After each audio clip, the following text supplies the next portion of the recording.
Bonsoir à toutes et à tous et bienvenue sur Direct Alerteur Tableau 700. Alors ce soir, nous allons aborder le pilier du droit à la garantie de la non-répétition dans la commission halte à la violence. Sur le thème la justice, effectivement, quelle justice peut-on obtenir de personnes dont la vie dépend du coupable, Nous allons accueillir notre animateur, Christophe, dit le Caribouman. Bienvenue, Christophe. Ça va, Christophe? Ben oui, on m'a éjecté, je ne sais pas pourquoi, je reviens avec le sourire. Parce qu'on t'avait à l'écran, mais Ah tu bon? n'avais pas l'air de m'entendre. Ben non, j'avais rien, j'avais plus rien à l'écran en fait. Mais c'est pas ben, grave. Mais non, c'est pas grave, c'est pas grave. Je suis comme le Jedi, je suis de retour. Voilà, c'est ça. Bonsoir Annick. Bonsoir Christophe. Merci à toi Christophe de venir avoir proposé tes compétences en tant qu'animateur pour attaquer le sujet. Voilà, je vais céder la place donc à Christophe et à Annick et je redescends dans les coulisses. À tout à l'heure. Merci Cathy. Alors Annick, qui êtes-vous Annick? On doit commencer par cette question-là normalement. Qui êtes-vous Annick? Je suis une professionnelle de santé en retraite. J'ai exercé pendant 30 ans mon métier d'infirmière dans un hôpital avec passion et je n'ai trouvé que du bonheur dans cette profession. Bon, c'est bien déjà, c'est une belle chose. Et alors, ce soir, on a rendez-vous, mais le sujet du rendez-vous, c'est quoi exactement? Le sujet du rendez-vous est un combat pour un certain nombre de victimes par rapport à l'ordre des médecins, puisque nous sommes un certain nombre de victimes d'agressions sexuelles ou de viols par des médecins, dont des psychiatres. C'est un sujet très grave, alors, si je comprends bien.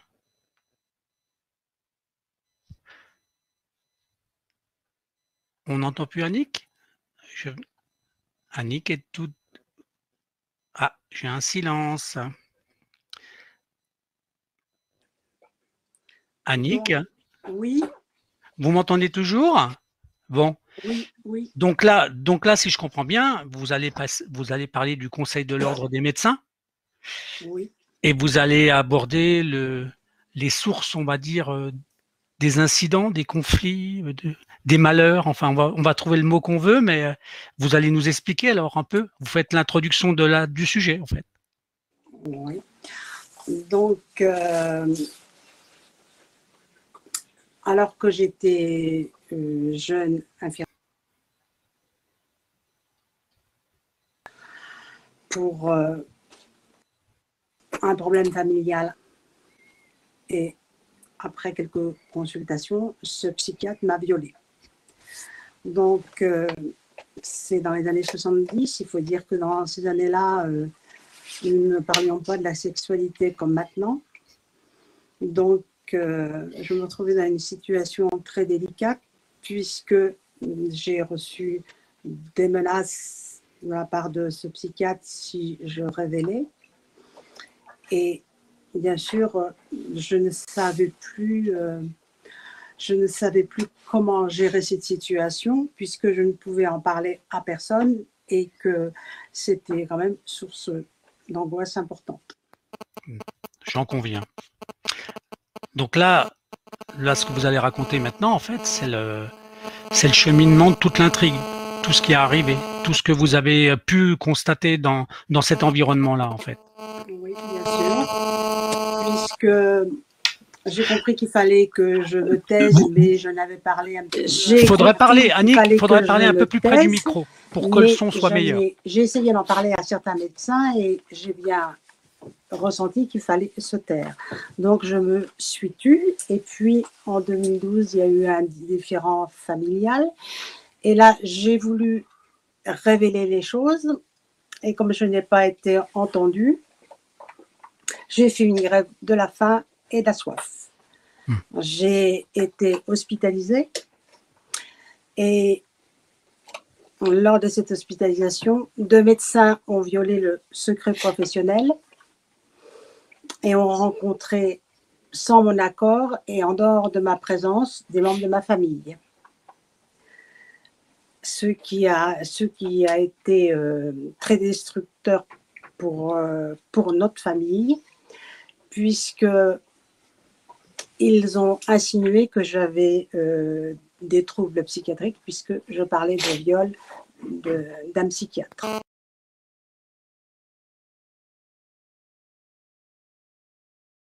Là, je comprends ça. Vous savez, c'est la stratégie de la victime qui est coupable, en fait, là. Hein? Voilà. Donc, j'ai été hospitalisée, j'ai été perfusée, et ce jeune médecin tout seul dans le service, il faut quand même rappeler qu'ils m'ont hospitalisée et quelques jours d'hospitalisation, et ils ont mis près de moi une patiente qui était porteuse d'un germe résistant. Donc, bon, je me suis demandé pourquoi.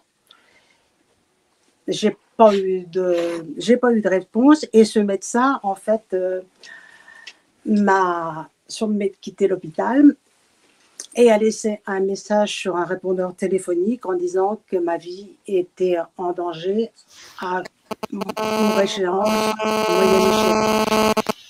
ce qui bien sûr a été dramatique pour moi. J'ai arrêté en rentrant cette grève de la faim et de la soif parce que j'ai commencé à avoir des troubles de la conscience, donc j'ai compris qu'il était temps que j'arrête. Et puis je me suis tue pendant plusieurs années, et en 2015, comme j'avais entendu que j'ai compris que je n'étais pas la seule victime, j'ai fait une action sur la voie publique assez dangereuse. Je suis allée sur le filet anti-suicide. Donc, il y a eu un petit article dans la presse, et lors de cette hospitalisation, la psychiatre, alors que je refusais une consultation psychiatrique, me l'a imposée. Et lors de cette... j'ai bien compris qu'elle souhaitait d'office. Nous étions deux, j'étais ma personne de confiance, qu'il ne m'a pas quittée, donc elle n'a pas pu arriver à ses fins. Mais sur l'observation médicale produite par cette psychiatre, il a été mentionné que j'avais des troubles psychiatriques. Et même sur l'observation médicale, elle me menace en disant que c'était des faits anciens et que j'avais un esprit de vengeance, que c'était malsain, et que si je continuais à affirmer ces faits, qu'elle porterait plainte elle-même. D'accord. Donc, c'est de la menace carrément, là, franchement. Oui, donc, je pense oui. Vous devez déranger, en fait, si on comprend bien. Voilà. Et à la suite de cette action sur la voie publique, j'ai bien sûr retrouvé d'autres victimes du même psychiatre et des victimes d'un autre psychiatre. Et nous avons été entendus en 2015, toutes les trois, à la police. Et on nous avait promis qu'il y aurait des enquêtes, et en fait, il ne s'est rien passé. Et puis, j'ai également retrouvé une victime du psychiatre qui m'avait violée.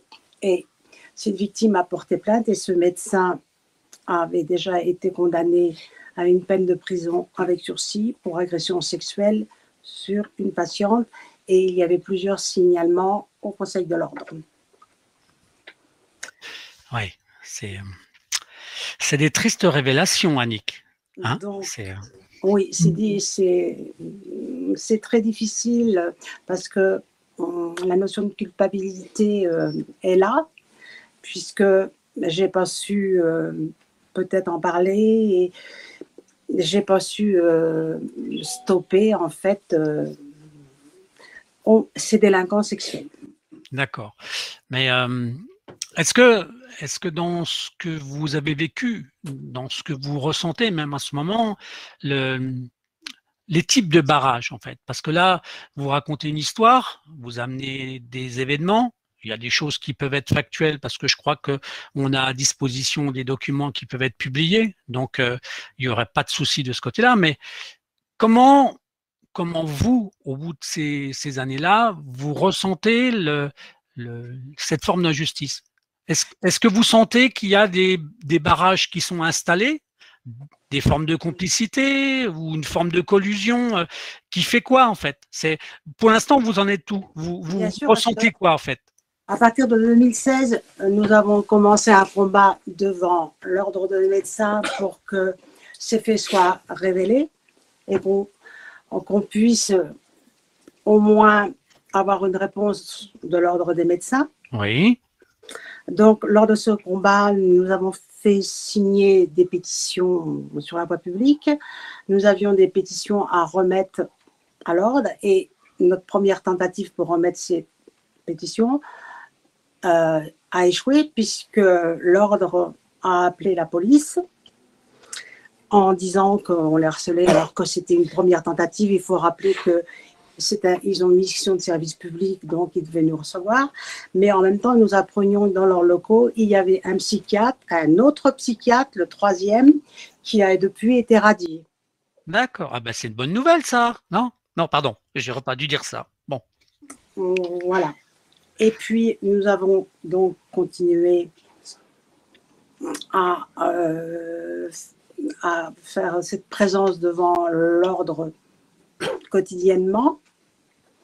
Nous avons fait d'autres actions. Nous avons dormi sur le trottoir au mois de janvier 2017 par moins 7 degrés pour essayer de les faire réagir. En fait, nous n'avons jamais eu une parole de compassion et jamais même un regard de leur part. Mais en étant dans la rue, nous avions entendu des signalements que nous avons transmis au procureur. Et depuis, donc, il faut dire qu'en 2016, en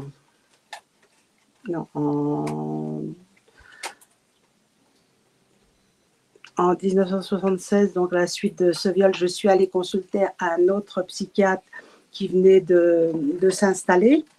J'y suis allée 2 fois, j'ai consulté 2 fois. La première fois, j'ai pris ces gestes pour de la compassion. Mais la deuxième fois, je me suis aperçue que la seule chose qu'il avait dans la tête, c'était de recommencer. Donc, je me suis sauvée. Et ce psychiatre est donc le troisième qui est mis actuellement en examen pour viol et en attente de jugement. Ça, c'est quelque chose qui est factuel. C'est-à-dire que vous avez des preuves écrites de ce que vous dites là. Il est mis en examen. Il y a des articles de presse, il y a des... Il y a des articles de presse. Il est passé en chambre disciplinaire. Et, il avait été, à la suite de sa mise en examen, il avait été suspendu. D'accord. Puis, il a été autorisé à nouveau à reprendre ses consultations avec des enfants de moins de 12 ans et des hommes. Et mais ça, c'est une autorisation qui est donnée par qui alors? C'est par l'ordre? Par la cour d'appel. C'est la cour d'appel qui décide de lui redonner sa fonction. Oui, il y a un article de presse d'ailleurs. Mais je ne comprends pas, parce que normalement, il a été suspendu par l'ordre médical. C'est l'ordre des médecins qui l'avait suspendu. Non, c'est le procureur, c'est la justice. Ah, c'est la justice, pardon.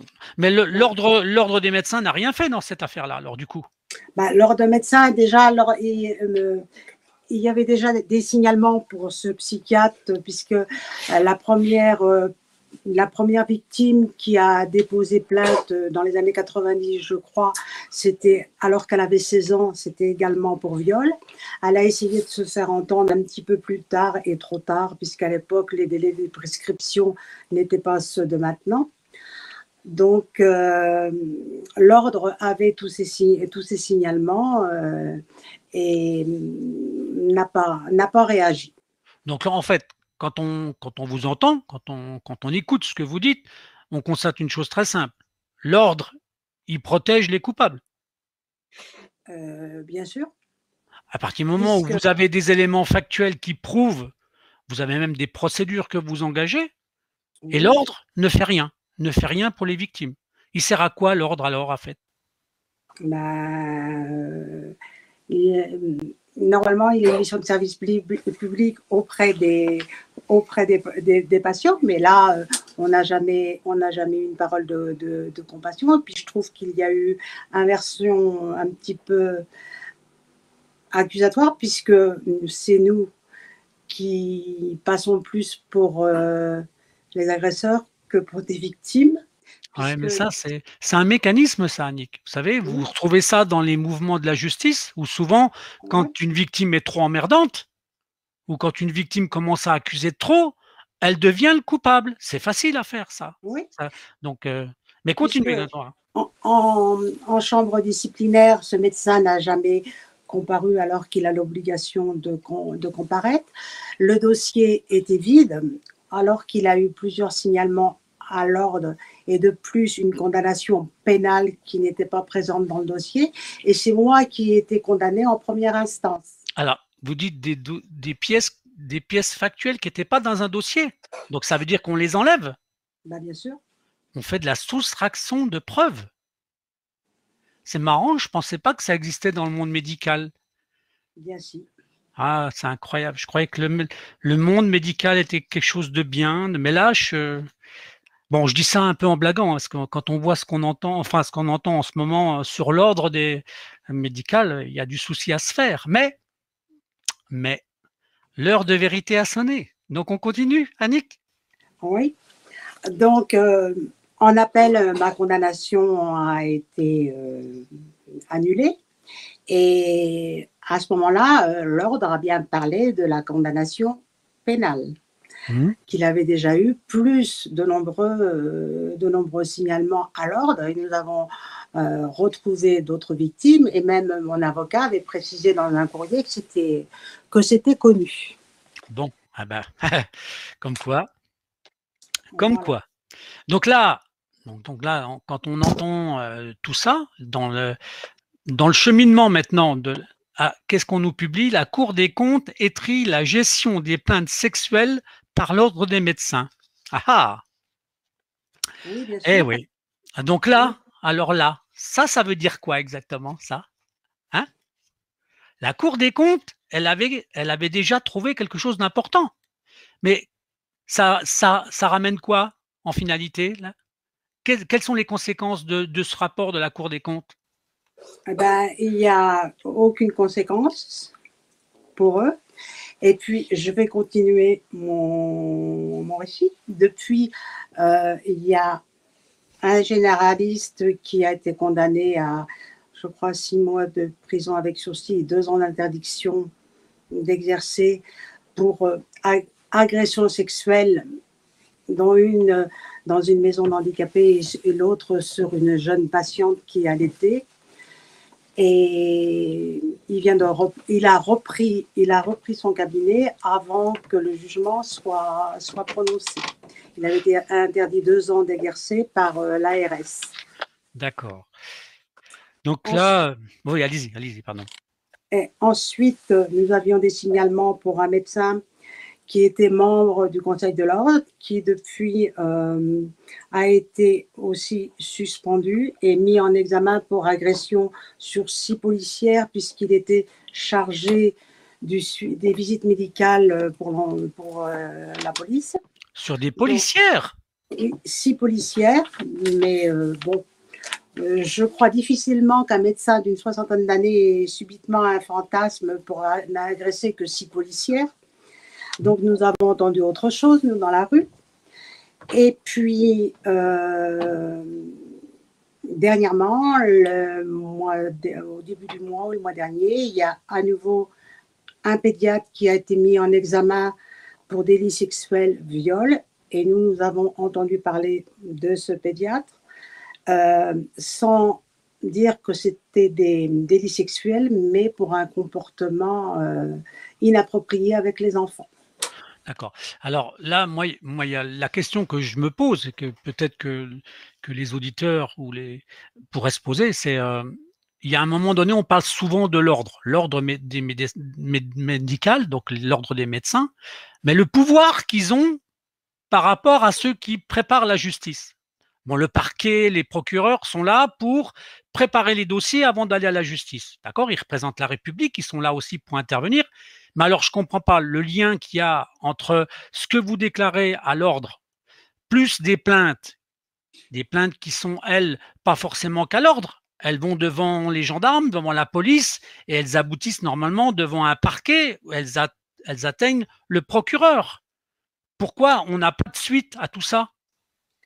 Je pense que dans un premier temps, c'est surtout l'ordre qui est saisi, qui normalement a obligation de transmettre les signalements au parquet. D'accord. Donc, nous avons donné certains noms. Oui. Mais bon, il s'avère que maintenant, ils sont mis en examen, mais il s'est écoulé un certain temps. D'accord. Donc, combien de victimes Donc là, on sent qu'il y a de la protection, hein, c'est ça. Je dis une protection. C'est évident puisque je dois préciser que le docteur Dachary, qui est psychiatre aussi, qui a été longtemps président du conseil de l'ordre départemental de la Sarthe, m'avait affirmé qu'il avait radié le médecin qui m'a violée. Et en fin de compte, c'est pas vrai. Il n'a jamais été radié. Et qu'il avait des troubles de plus, qu'il avait que c'est extrêmement grave. Oui. Il a fini sa carrière dans une institution pour enfants handicapés. Donc, c'est grave puisque l'ordre connaissait tous ces signalements. Donc là, ouais, c'est pervers. Il y a un article de presse où ce médecin signale qu'il savait, mais que ce n'était pas la même époque ni les mêmes mœurs. Voilà. Ouais. Donc, voilà, il faut rappeler que ce protecteur était également membre de la chambre disciplinaire des Pays de Loire. D'accord. Donc, c'est quelqu'un qui a de l'influence. D'accord. Donc, en fin de compte, voilà. Donc, en fin de compte, l'ordre qui normalement est là pour statuer sur le respect par rapport à toute la déontologie de la médecine, c'est quelque chose de pervers. En fait, c'est un ordre qui marche dans le désordre, si on regarde bien. En ce qui concerne ces dossiers-là, oui. On ne peut que le constater. Alors là, maintenant, oui. Pardon, je vais continuer. Donc, ce psychiatre qui a été mis en examen pour viol en janvier 2018, à la suite de cette mise en examen, un médecin de l'ordre très en colère est descendu du conseil de l'ordre, voulait à tout prix me prendre en photo. Je lui ai dit la pancarte si vous voulez, pas moi. Il m'a arraché la pancarte des mains et il me l'a fichu dans la figure, comme on dit. Donc, j'ai été d'abord blessée à l'arcade, puis choquée.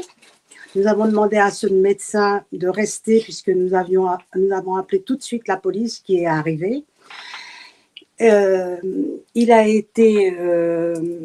Nous avons été entendus et il y a une plainte de flagrance qui a été à son encontre. Oui. Avec un certificat d'ITT. Médical, d'accord. Donc, en fait, nous n'avons jamais entendu parler de cette plainte. Ma collègue qui a toujours été avec moi n'avait toujours pas été auditionnée. Et quand j'ai voulu me porter partie civile, on m'a demandé la caution. Et à la suite de ça, on m'a répondu que c'était contraventionnel. Donc, je suis allée voir un autre avocat qui a complété la plainte puisque je savais qu'il y avait d'autres articles qui manquaient. Donc, le second avocat a complété la plainte puisqu'il s'agit de violence avec arme puisqu'il a utilisé un objet. Ouais, donc, on voit bien, il y a des travers qui sont importants, hein, très importants. Ouais, et il faut dire que nous avons entendu beaucoup de choses. Nous sommes quand même un certain nombre de victimes. Et puis, ce qui est quand même catastrophique, c'est que ce médecin qui n'était que membre de l'ordre, quelques mois après, a été nommé président de l'ordre départemental de la Sarthe. Et il est toujours président départemental de la Sarthe. C'est marrant, comme dans certaines professions, plus vous êtes pervers, plus vous êtes malhonnête, plus vous avez de promotion. C'est étrange quand même. Et si c'était que dans le monde médical, je me dirais c'est exceptionnel, mais vous savez que ça se pratique un peu ailleurs aussi. Voilà, donc… voilà. Et la dernière pression que nous avons subie, mon ami et moi, puisque nous étions toujours une collègue infirmière, nous étions toujours deux devant l'ordre pour éviter justement des hospitalisations d'office, parce que ça, c'est de la chose dont on se méfie le plus. Ouais. Nous avons été toutes les deux mises en examen. D'accord. Non, pas mises en examen, je me trompe, mises en garde à vue. D'accord. Oui, mais ça, c'est… garde à vue sans su. Alors, cette garde à vue a été très, très traumatisante pour moi, parce que j'ai un profond respect pour les institutions. Et là, je dois dire que d'abord, il n'y avait aucune trace écrite de cette garde à vue. Ouais. Et puis, lors de cette garde à vue, l'officier de police judiciaire m'a maltraité. D'accord. Et la plaignante, la secrétaire de l'ordre, puisque je connais un petit peu la législation, a commis des délits que je relevais. Mon avocat a bien signifié qu'il s'agissait d'une garde à vue abusive, puisqu'on pouvait être entendu. D'accord. Bon, alors moi, je crois que là, parce qu'on n'a encore que 2 minutes, hein, donc le sujet, il est large, il est puissant. Maintenant, la conclusion à cette affaire-là, c'est quoi l'espérance ou ce qui est en cours? Votre propre espérance, c'est quoi là actuellement? Mon espérance, c'est que ce soit le docteur Patrick Bouet, président du Conseil national, qui intervienne dans ce dossier très rapidement, puisqu'il le connaît très bien. Il nous connaît aussi physiquement, puisque nous sommes allés devant l'ordre national, et il connaît aussi bien les violences aggravées à mon encontre que tous ces délits. Et en fait, nous avons toujours eu droit au silence. Donc, on sait que soigner, c'est prendre soin. Donc, nous nous demandons d'intervenir très rapidement, humainement, dans ce dossier, puisque ceux qui ont soigné par leur violation du secret professionnel ont entraîné des préjudices énormes pour moi, et ils ont abîmé une famille sur 2 générations. Et ça, je ne peux en aucun cas accepter à nouveau d'être la victime pour avoir parlé. Ah ben, donc, je demande à l'ordre national de réagir très, très, très rapidement, puisqu'il y a 6 ou 7 plaintes qui concernent les médecins de l'ordre départemental qui n'ont jamais été traités. C'est pour ça que la Sarthe est citée dans le rapport de la Cour des comptes. Donc, Annick, je vous remercie beaucoup pour ce témoignage. Je voudrais simplement dire, en fait, en conclusion de ce premier rendez-vous, c'est que ce que vous venez de dire là permet à d'autres femmes victimes de ce même genre de système qu'elles prennent rendez-vous avec Table 700 pour pouvoir en parler un jour et de remettre le sujet sur la table, parce que plus on va en parler, plus ça fera avancer la justice. En tout cas, je l'espère. D'accord? Annick, je vous remercie parce que je vais enchaîner avec un autre intervenant qui, lui, n'est pas dans le monde de la médecine, mais qui va avoir un lien très important avec le monde de l'enfant. Donc, la médecine étant aussi là pour protéger les enfants, il y a d'autres membres que la médecine qui aiment protéger les enfants. Bonjour Wilfried. Est-ce que vous m'entendez, Wilfried?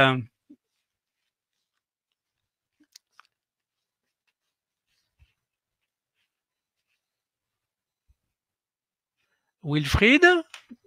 Je n'ai pas la voix de Wilfried. J'ai son visage, je n'ai pas la voix. Wilfried, le micro est-il allumé? Je restaure le micro, effectivement, j'avais coupé le micro. Ah bon, alors, C'est bon, Wilfried, vous avez ma voix, là, bienvenue. c'est bon? Ça y est, oui, ça y Merci. est, Wilfried. J'avais coupé le micro pour pas Wilfried est perturber. arrivé. Non, non, mais voilà. Donc, ben, ça y est, la perturbation est finie. Donc, Wilfried, on a rendez-vous, nous aussi, pour parler d'un autre sujet. Donc, j'ai introduit simplement le lien qu'il y avait. Hein, donc, c'est attaché à l'enfant. D'accord? Oui. Et vous allez déjà vous présenter en quelques mots et puis présenter vraiment le sujet que vous allez développer. D'accord? D'accord. Donc, alors Wilfried, vous êtes qui, Wilfried? Je suis moi, c'est déjà beaucoup. Non, par rapport au sujet que j'ai présenté, je crois que le principal est de dire que donc je suis officier de l'armée française et j'ai travaillé pendant 2 ans, de 90 à 92, sur la sécurisation des espaces recevant du public dans le cadre des Jeux Olympiques d'Albertville. Donc, je ne suis pas un expert en sécurité des ERP, mais ERP c'est espace recevant du public, mais j'ai quand même à l'époque celui qui n'était entre guillemets que commandant Jani, donc il m'a très très bien formé sur le sujet parce que c'était un sujet qu'il connaissait très bien. D'accord.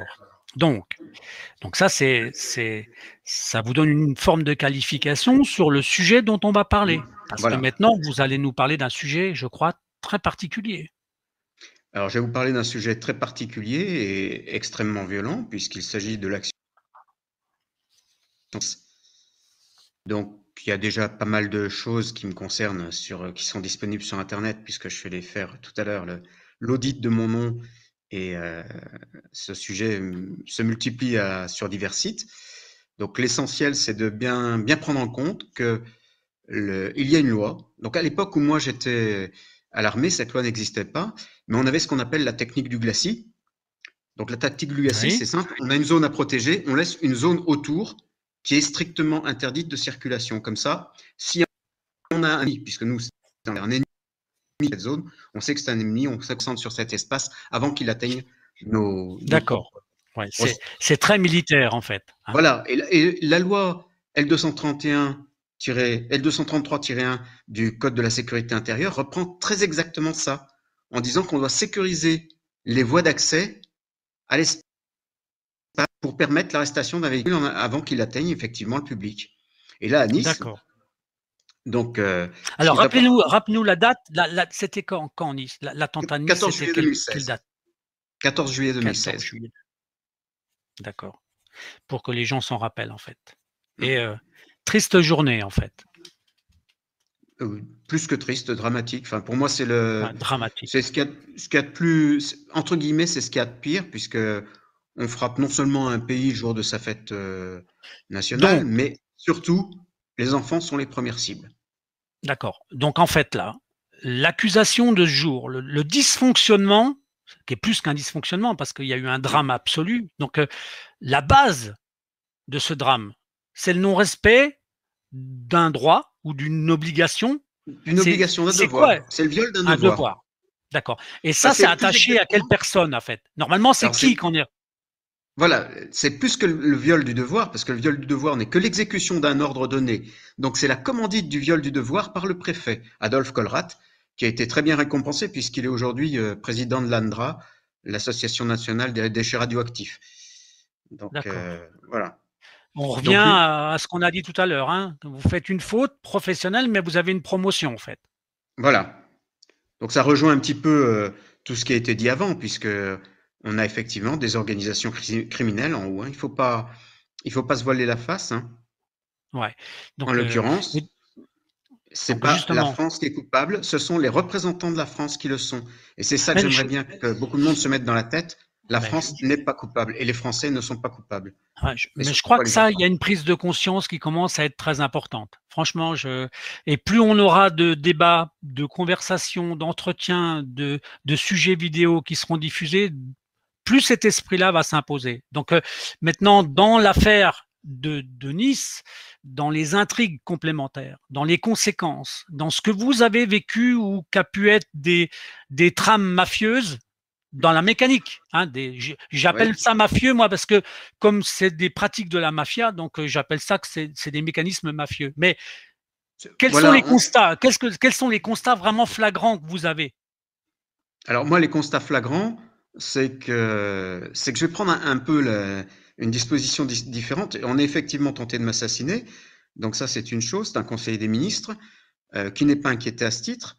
Par contre, je dois dire que je salue rétrospectivement et les procureurs et les juges pour le courage qu'ils ont eu de ne pas condamner, puisque j'ai été condamné, effectivement, mais d'une manière non exécutoire après 2 ans d'instruction. Il n'y avait pas d'instruction à faire dans cette affaire, puisqu'il n'y avait aucune preuve à acquérir. Toutes les enquêtes de flagrance, on avait toutes les Non, on a un preuves problème qui permettaient de passer. Ouais. C'est bon, vous m'entendez bien? Oui, non, on a eu 2 tout petites coupures. Il faut que tu restes près de ton micro, je pense. Voilà, oui, mais n'hésitez pas à me faire répéter s'il y a des coupures qui rendent. Non, voilà. Non, non. Là, tu étais justement en train de parler qu'il y a eu 2 années d'enquête, en fait, sur ton affaire, là, donc, mais qu'en fin de compte, tu n'as pas été condamné, en fait. Si, j'ai été condamné, mais de manière non exécutoire. Donc, la femme qui nous recevait au service de pénitentiaire d'insertion et de probation, elle m'a dit, elle avait à peu près mon âge, hein, donc elle avait une 50aine d'années, et elle m'a dit, mais c'est la première fois que je vois ça. C'est normal que j'ai pas votre nom. Votre condamnation n'est pas exécutoire. Vous avez un bout de papier. Ouais. Donc, voilà. Alors ça, c'est en fait, Wilfried, ce mécanisme-là, en fait, il n'a qu'une fonction pour moi par rapport à ce que j'ai découvert moi dans mon monde à moi, c'est que c'est une manière de fermer un dossier. Non. Non. Non, parce que justement, alors quand il y a une condamnation non exécutoire d'une personne qui est quand même accusée d'être coupable à tous les niveaux, on sait que ça veut dire qu'il y a une pression énorme, parce qu'il ne faut pas oublier que les juges, les procureurs, leur carrière, donc leur vie, hein, dépend de qui? Du coupable en l'occurrence, puisque c'est le gouvernement qui est coupable dans l'affaire de Nice, et que c'est le gouvernement qui a la main haute sur les juges et les procureurs, c'est ça. Et j'avais déjà vécu cette affaire au procès qu'avait fait Bernard Cazeneuve, le confrère Bernard Cazeneuve, à Sandra Bertin, puisque moi je m'étais porté partie civile à l'occasion de ce procès, et la présidente, donc c'est une cour d'assises spéciale, hein, déjà dans ce cadre-là, donc il y a quand même 9 juges en face, et la présidente m'a appelé à la barre et a dit, mais messieurs les avocats, voulez-vous que monsieur Pfister soit entendu? Et les 2 avocats ont répondu non. Elle m'a dit, donc, monsieur Pfister, vous comprendrez. Alors que techniquement, elle ne pas accepter, mais le signal de la juge, c'était clair, c'était de me dire, vous comprenez bien que si les 2 avocats refusent et que si moi je force le truc, c'est pas eux qui vont payer, hein. C'est nous les juges qui allons payer, mais cher et même très cher. Donc l'avantage, c'est que Sandra Bertin était relaxée suite à ça. Moi, j'apportais de quoi faire le non-lieu, mais elle a été relaxée et c'est déjà une grande affaire. D'accord. Alors là, il y a une question qui a été posée par un spectateur. Donc, le terme non exécutoire, c'est quoi exactement la précision? Ça veut dire qu'on est condamné, mais que la condamnation ne doit pas être exécutée. Et c'est un terme que je ne connaissais pas non plus. Et quand on regarde toutes les condamnations, on dit tout le temps que les élus sont condamnés. Ils sont effectivement toujours condamnés, mais jamais de façon exécutoire. C'est pour ça qu'ils n'ont rien à faire des condamnations qui sont prononcées à leur encontre. Donc, par exemple, il y a une correspondance à ce que moi, qui ai eu un vécu très particulier, d'accord, où j'ai un procureur qui m'a condamné, donc, mais à une amende seulement, d'accord. Sauf que l'amende, elle était avec sursis. Je ne l'ai jamais payée, en fait. D'accord. Voilà, on est sur la même. C'est la même mécanique, en fait. C'est la même mécanique. Ils savent que vous êtes innocent. Ils savent qu'ils ne doivent pas vous condamner. Donc, mais ils savent aussi qu'ils sont obligés de vous condamner d'une certaine manière, au moins médiatique. Ça me rappelle un souvenir. Donc voilà, donc c'est marrant. Moi, c'était de l'argent. Hein. On m'a dit que j'étais condamné à donner de l'argent, mais je l'ai pas payé. Donc c'était du sursis. Mais c'est exactement ça. C'est pour ça que tout à l'heure j'ai fait la petite annotation, parce que moi, c'était une manière de fermer le dossier. Hein, parce qu'il y avait du monde politique qui était derrière, mais je l'avais en accusation. Donc, vous voyez, il y a des liens qui sont énormes, en fait. Hein, oui, mais de toute façon, on peut pas dire aujourd'hui que la justice est indépendante du pouvoir exécutif. C'est complètement faux. Donc là, en fait, on s'aperçoit donc dans le sujet, c'est que notre État, c'est l'État qui est responsable dans tout ça, en fait. L'État, il est responsable à tous les niveaux. C'est là que je suis pas d'accord avec l'usage du mot État. L'État, c'est nous. Oui, Eux, d'accord. c'est les, C'est la c'est les gouvernance, ce les sont représentants. Pardon. nos représentants, point barre. D'accord. Et, Ouais, et quand je dis nos représentants, c'est le représentant de moins en moins de monde, hein, parce que quand vous regardez, vous pouvez interroger. Alors, vous avez les statistiques officielles dirigées par l'AFP du ministère de l'Intérieur, puisque l'AFP est un service du ministère de l'Intérieur, comme l'IGPN. Euh, donc, il ne faut pas négliger ces deux aspects-là. Mais donc, les statistiques, vous allez dans la rue et vous avez clairement la réponse. Ils ne nous ouais. représentent absolument plus. Bah, je crois que c'est des travers qu'on a un peu partout maintenant, hein, cette affaire. C'est terrible en fait ce qu'on est en train de vivre. Hein. Donc la rébellion s'organise, mais on comprend pourquoi. On comprend pourquoi. Parce que on voit Oui. on voit fleurir ce genre de constat un peu partout. Hein. Donc maintenant dans la continuité, dans la manière de voir le futur, de ce que vous vivez, de ce que vous avez raconté, de ce que vous avez vécu. Qu'est-ce que vous imaginez? Ou qu'est-ce que vous, au-delà de l'espérance, c'est quoi, votre schéma futur? Non, mais l'espoir fait s'arrêter. C'est pour ça que j'aime bien les faits concrets. Mon schéma futur, c'est de continuer effectivement ce combat, puisque le combat de Nice prend un grand virage après les élections présidentielles, mais en 2022. Et Oui, donc, c'est effectivement d'arriver à ce que le plus de monde possible, et j'ai fixé la barre totalement atteignable de 10 millions de personnes qui se portent partie civile, mais non représentées. Ce n'est pas un représente. Elles viennent elles-mêmes dire ce qu'elles pensent de ce qui se passe à Nice. Et alors il faut être très bête, hein. On dit simplement, moi je suis désolé, je ne condamne pas mes enfants à payer pour une faute d'un représentant d'un agent du gouvernement. ouais. Donc on a quand même des combats qui se conjuguent.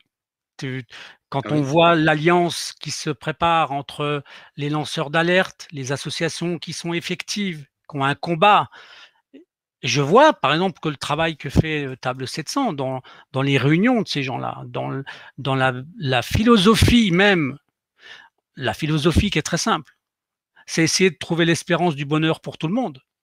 Et quand on dénonce, quand on accuse, quand toi tu amènes des preuves, quand tu amènes des choses qui sont concrètes et qu'on constate que derrière notre propre pays, dans ceux qui la gouvernent, dans ceux qui amènent les lois, qui doivent les faire respecter, donc cet encadrement juridique, donc on s'aperçoit que tout va de travers. Donc en résumé, on a quoi? On a une forme de droit qui marche de travers. On a une forme de dictature. De toute façon, la France est classée. Ah, tu as dit le mot. Tu as dit le mot. Tu as dit le mot. C'est pas moi. C'est l'ONU. Oui, mais moi je ne fais que redire ce qu'a dit l'ONU. La France est un pays reconnu en situation de dictature. D'accord. Non, donc là, si tu veux, moi c'est pour ça que je dis, mon thème c'est, mais papa, qu'auras-tu fait pour ces enfants? Parce que qui dit dictature dit forcément hécatombe. Faut pas rêver. Et l'hécatombe, moi je suis bientôt trop vieux pour servir, même en termes de rappel pur et dur. Mais donc, là, tu sers quand même. Là, tu te rends compte que quand même tu sers. En tant que militaire, ah voilà, d'accord. Voilà, puisque je suis encore en situation de réserve. Donc demain, on peut me rappeler. Enfin, maintenant, on ne peut plus me rappeler. J'ai passé l'âge, entre guillemets, limite d'emploi. Comme moi. Donc ne t'inquiète pas. Mais j'ai encore des liens aussi. On est rappelable ad vitam aeternam. Moi, de toute manière, si demain il faut combattre, je sais que j'irai combattre. Je préfère combattre et mourir moi plutôt de condamner mes enfants à combattre et à mourir eux. Ouais, non mais ne t'inquiète pas, Wilfried. Tu veux que je te dise, moi, quelle est ma philosophie d'ordre militaire? Ça s'appelle au-delà du possible. Ah ben. Voilà. Si un jour tu regardes, tu vas voir sur Internet ce que ça veut dire, tu vas retrouver ce qu'est mon alliance à moi. D'accord? C'est très militaire et j'espère bien que de temps en temps, on aura un ménage qui sera fait aussi par l'esprit militaire. D'accord? C'est un petit peu ce qui s'annonce. Je ne sais pas si tu as vu. Oui, j'introduis le sujet. Ouais, j'introduis le sujet en fait. Qui déclenche un grand nombre de paroles.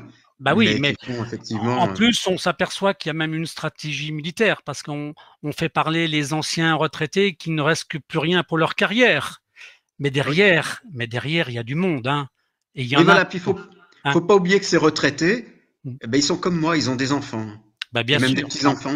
Voilà, Donc donc, mais on bien n'est sûr. pas, on n'est pas retraité, bientôt tranquille dans le coin. Puis tant pis. Quand on a fait justement quand on a eu un travail militaire pendant assez longtemps, Ouais, on sait très bien que le premier boulot d'un militaire, c'est de protéger justement l'État. Et l'État, c'est d'abord les enfants. Point d'accord. barre. Mais toi, à titre personnel, par exemple, quand on résume toute ton affaire, le vrai Mmh. problème juridique que tu as rencontré, c'est parce que tu dénonçais, en fait. C'est quoi l'axe qui… Non, non, parce que dénoncer ça, ils s'en foutent. Mais moi, je prouve. Donc tu prouves, mais Et, eux, et je ils t'ont attaqué justifie. sur quoi? Ils t'ont attaqué sur quoi exactement, toi? Ah ben, moi, ils m'ont attaqué sur ce que je dis, puisque je suis allé jusqu'à déposer. Donc, la plainte est enregistrée, un numéro de dossier à la Cour pénale internationale. Seulement, la Cour pénale internationale, comme l'ONU, il faut pas l'oublier, n'ont pas le droit d'ingérence. Oui. Donc, eh bien oui, on a un dossier. Mais tant que les Français ne se plaignent pas, mais que voulez-vous qu'on fasse? On ne peut rien faire. Ouais. Enfin, on fait tout pour qu'ils se plaignent pas. D'un côté, on leur fait Ah ben peur, oui, d'accord? Parce que c'est pour ça qu'une des campagnes que je mène est justement de mobiliser, moi je t'ai dit, le chiffre de 10 millions de personnes ouais. avant le procès, pour qu'il y ait 10 millions de parties civiles en France qui disent on veut la vérité. Et le procès, c'est quand? Alors là, tu as une date de précise, le procès, ou pas du tout? C'est de- c'est 2022, j'ai pas la date précise en tête. D'accord. C'est Mais juste c'est après les élections 2022. présidentielles de 2022. D'accord. Donc, C'est un ben, cadeau que fait le prédécesseur à, à, son, à son successeur. Mais d'accord. c'est en entente, hein, D'accord. ils savent Mais très bien. je pense qu'avec Table 700, on aura l'occasion de rappeler cette date ou cet événement-là. D'accord? Je doute pas un instant que tu vas continuer d'y travailler, d'ailleurs. Hein, donc, et donc, tu fais un appel à 10 millions de personnes. Bah, écoute, Voilà. bon, Alors, je ne ben, cache pas, je vais pas cacher le risque non plus, hein. Donc, puisqu'ils ont quand même, il y a un conseiller des ministres qui a tenté de le buter. Après, et là, je dois l'avis à deux personnes, donc, à la témoin qui était présente et qui était absolument pas complice, et la gendarmerie qui est venue faire l'enquête de flagrance ouais, et qui a effectivement relevé les bonnes choses. Justement, on parlait tout à l'heure de preuves qui disparaissent. Moi, ouais. dans mon cas, ce qui disparaît sont les photographies prises par la gendarmerie lors de l'enquête de flagrance, Ah qui oui, n'apparaissent pas dans le dossier. Et c'est ah oui, normal parce que j'ai au crâne une petite plaie de 2 centimètres, donc vous pouvez regarder 2 centimètres, c'est rien. Mais par contre, au sol, il y a une flaque de 30 centimètres, une flaque de sang de 30 centimètres. Donc on d'accord, sait que j'ai fait un coma d'1 à 3 minutes. d'accord, Donc d'accord. pendant 1 à 3 minutes, il a gentiment attendu que je crève. Donc on enlève des preuves qui peuvent être très, Bah, très précises. qui Voilà, donc c'est… justifierait, qui bloque les juges et les procureurs dans leurs actions. Et Ouais, c'est pas eux qui sont. Il faut pas croire que ce sont eux qui le décident. ouais. Non, parce Voilà. qu'après, s'il n'y a plus de photos, c'est plus facile de dire que tu as eu une attaque, en fait. Hein? Mais c'est pas Non, le puis, même type d'attaque. Hein. Tu non, as bien puis compris que je qu'il y me avait suis un jeu de relevé tout mots. de suite parce que Il y a un jeu c'est de mots. Hein. là-dessus. Oui, non, mais j'ai compris. C'est là-dessus qu'il se base. Il dit, mais on s'est relevé tout de suite. Non, non, monsieur, c'est pas possible. Une Ouais. plaie de 2 centimètres, ça peut pas faire une flaque de sang en quelques secondes. Non, non, Il mais c'est faut ça. 1 à 3 minutes pour que ça saigne comme ça. Voilà. Donc, Voilà. voilà. Puis bon, après, toujours dans le même truc, le préfet local m'a envoyé en hôpital psychiatrique. Ah Et oui, bah c'est ça que oui. voilà. Et Il faut donc, venir sur ce sujet-là, bien sûr. Hein. les médecins psychiatres, c'est pour ça, disent, mais il a rien à faire chez nous. À tel Non. point qu'ils me mettaient dans une chambre, mais vraiment isolée, pour que je sois pas en contact avec les autres malades, parce que les personnes vraiment malades, qui ne comprenaient pas que je sois malade ici, alors que pour elles, Parce j'allais que, très bien. parce que toi, ils t'ont mis directement déjà dans une chambre. Tu vois, moi, Ah, par exemple, la différence avec toi, c'est que moi, il y a un moment donné, j'ai vécu ça aussi. On m'a fait passer simplement devant une visite. J'ai rencontré hum, des infirmiers pour savoir si je devais être enfermé ou pas. Et moi, à hum, l'époque, j'avais eu ils étaient trois, dont un qui avait fait la certification en disant que j'étais simplement une personne en colère. Tu vois, c'est hum. tout. Et puis après, moi, je suis sorti. Mais toi, ils t'ont enfermé. Ben, ils étaient obligés, c'est le préfet qui demandait. Ah Et tant que le oui, ah préfet oui. refuse de lever l'hospitalisation sous contrainte, bah, tu restes. Donc, tu restes D'accord, juste pendant 6 mois au minimum. Mais au bout de 6 mois, il y a obligatoirement la juge des libertés et des détentions qui peut intervenir. d'accord. Et Donc en puis fait, moi, elle est intervenue.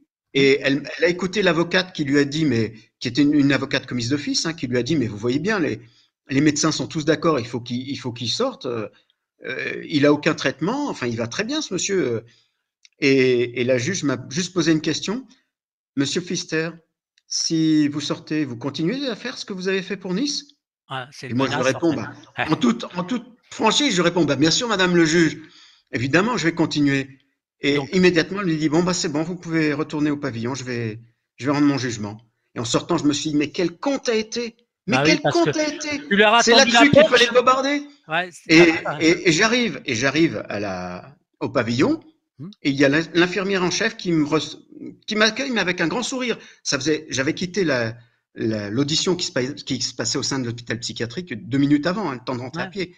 Elle m'accueille avec un grand sourire. Elle me dit, bon, bah, c'est bon, on a reçu le jugement, vous pouvez faire vos affaires. Ah bon? Ouais. Bah oui, j'ai été libéré immédiatement. Donc, effectivement, Ouais. la JLD m'a libéré. C'est pour ça que je modère énormément quand ils ont le pouvoir de faire ce qu'ils Ouais. veulent faire vraiment. Non, non, mais bien sûr, Ouais, j'ai conscience de ça, hein. Après, voilà. Et c'est après, exactement.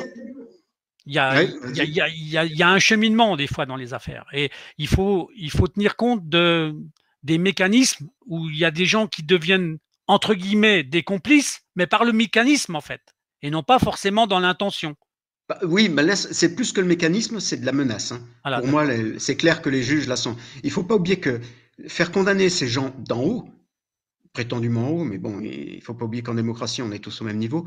Euh, les faire condamner pour l'organisation de l'acte terroriste de Nice, c'est pour eux la tôle, mais pour le restant de la vie, et la saisie de tous leurs biens. Vous imaginez D'accord. si on écrème le gratin de la France, vous pouvez multiplier par 4 le RMI, hein. D'accord. Donc c'est pas Et puis triste, hein, voilà. c'est Mais bon. après, ils m'ont quand même fait coller en prison aussi, puisque la première fois, ils ont rendu un jugement non exécutoire. Mais comme j'avais fait appel, ils ont été obligés de passer en jugement exécutoire. Et là, c'est D'accord. pareil. Donc, je suis allé en prison. Ah J'ai ouais. fait 8 mois de prison et il y avait le Covid où je pouvais sortir, mais ils n'ont pas eu le droit de me faire sortir au titre du Ils t'ont Covid. enfermé 8 mois. T'as pris 8 mois de Oui. prison. Bah, j'étais parti pour faire 12 mois, hein. Mais alors, Et en fait, le motif exact de cette condamnation pour faire de la prison, c'était quoi? eh ben, c'est que j'ai fait appel. J'ai fait l'erreur de faire appel sur une décision non exécutoire. Et là, les Alors juges là, n'ont je pas comprends pu. pas. C'est non exécutoire et on finit par te mettre en prison. Mais oui, non, mais moi j'ai fait appel de la décision non exécutoire. Donc la deuxième décision, ils pouvaient plus utiliser la même astuce, les pauvres. Ah là là Hein? là Donc là là. c'est de Ah, ma t'as fait faute, une hein. erreur. T'as fait une erreur Voilà, colossale. j'ai fait une erreur. Et donc, par contre, bon bah, ils m'ont libéré au bout de 8 mois en me cumulant toutes les réductions de peine possibles et imaginables. Et voilà, et j'ai un En fait, suivi très officiel on après. s'aperçoit que plus on est honnête, plus on risque d'être condamné quand on dénonce. Sur certains, oui. Ouais. Il y a certaines castes, certaines sectes d'ailleurs, puisque on parle beaucoup de sectes, mais ce sont des sectes. Ouais. Bah oui. Bah Il oui. faut plus parler d'ordre, c'est la secte des médecins, la secte. Alors je suis désolé, hein, mais pour tous les, parce que c'est pas parce que c'est une secte que tous sont mauvais à l'intérieur, et heureusement. Ouais. Mais il y a quand même l'ordre, c'est la secte des médecins. Alors, bon, si on avait une conclusion de ce sujet à faire, si on avait à résumer maintenant ce que tu viens de dire, et si toi, tu avais un message de conclusion à faire, il serait lequel dans un sujet comme celui-là? Alors mon message, il est simple, il tient en une date, 22/02/2022, parce que c'est une belle date, c'est une date miroir. Le 22 Et le 22 non, non, attends, 22 février 2022, mais 22/02/2022. pourquoi, non, non, mais c'est incroyable, pourquoi vous vous donnez une date qui a un symbole affectif pour moi-même? Ah bah ça, je ne pouvais pas savoir. Bah, non, mais C'est- ça fait plusieurs fois que je vis au terme, dans l'environnement de Table 700, une datation au 22/02 qui pour moi est une date symbolique d'importance. J'ai pas à l'exposer là, mais elle est d'ordre sentimental, d'accord? Mhm. Et ça m'a permis d'avoir des enfants plus tard, si tu vois ce que je veux dire, d'accord? Oui, Avec mon épouse. Et la date du 22 février est une date importante. Mais je vais pas l'oublier puisque tu la donnes, d'accord? Mais là c'est en 2022. oui, parce que 2022, le 22/2/2022. 2022. Excellent. C'est une excellente date. Excellent. Et donc là, il y aura quoi alors ce 22/2 Eh bien, 2022? ce jour-là, si on travaille comme il faut, ce qui est pas franchement impossible. On fait ce qu'on appelle une révolution à la Suisse. C'est-à-dire qu'on prend, je suis suisse en même temps, hein. Moi, confier à mes enfants une révolution bain de sang, ça me dit rien. Donc, à ce moment-là, on va tout simplement prendre le pouvoir en disant, ben voilà, c'est nous. Nous sommes en démocratie. C'est nous, l'État. Et l'État décide. Non plus d'élire quelqu'un, des personnes, etc., qui se multiplient, mais qui sont toujours les mêmes, mais de diriger eux-mêmes l'avenir de leurs enfants. Donc, on passe dans ce qu'on appelle la démocratie directe, avec le système de démocratie. Alors voilà. Là je comprends ton côté suisse. J'avais pas repéré ton côté suisse parce que tu traînes pas sur les mots quand tu parles. Donc, qui est quand même un privilège des Suisses. Mais toi, oui, donc du coup, mais oui. Donc, mais moi, je suis un faux Suisse, hein, je suis un Suisse français. Donc voilà. Donc c'est. Eh ben, écoute, moi, ce que je crois, c'est que les gens vont retenir la date du 2022. Et j'espère que tu vas élever en plus des consciences, beaucoup de conscience. D'accord? Voilà. Tu vas J'écris avoir beaucoup, donc je sais que les réponses que j'ai, qui sont indirectes, hein, d'accord. C'est ça. C'est que donc ce que tu devrais faire là, c'est simplement rappeler ton nom et ton prénom et ton nom pour que les gens aillent voir ce que tu publies sur Internet en fait. Bon, bah, c'est Wilfried Pfister. Vous tapez Wilfried Pfister sur Internet et voilà. Comme ça, ils vont savoir ce que tu fais. D'accord? Ils vont le savoir tellement ça se multiplie, parce que j'ai encore découvert tout à l'heure que ma demande de jugement par une cour d'assises spéciale faisait partie maintenant de docstream.fr. D'accord. Donc, je sais plus, enfin, qui est encore partie sur un autre site que je connaissais voilà. pas. Maintenant, on arrive au terme de la fin. Ouais. Cathy Merci arrive. beaucoup. Voilà. Donc, elle va faire le mot de la conclusion parce que c'est la princesse qui ouvre la cérémonie. C'est pas la princesse. Une femme est une princesse, Cathy. C'est un plaisir de mettre autant de sourires avec tout ce qui est aussi glauque, on va dire. Hein, mais c'est important. Obscur. Ouais. Moi, ma conclusion, elle se finit toujours par une question qui est toujours à méditer. Mais je pense qu'il y a longtemps qu'on la médite plus depuis un moment. Dans le cadre d'un pays de droit, peut-on constater la constitution d'un réseau de corruption, d'abus de pouvoir? C'est une très très bonne question. Moi, je ne répondrai même pas à cette question-là parce que pour moi, c'est même plus une question, c'est une évidence. Une évidence, hein. Ça devient une évidence en tout cas. Plus on avance, plus ça devient une évidence. Eh oui, Cathy, eh oui. Mais je pense que Wilfried, il est un peu d'accord aussi avec moi en fait. Hein, oui. Voilà. En tout cas, merci à vous. Merci à Annick. Portez-vous bien, prenez soin de vous et à bientôt.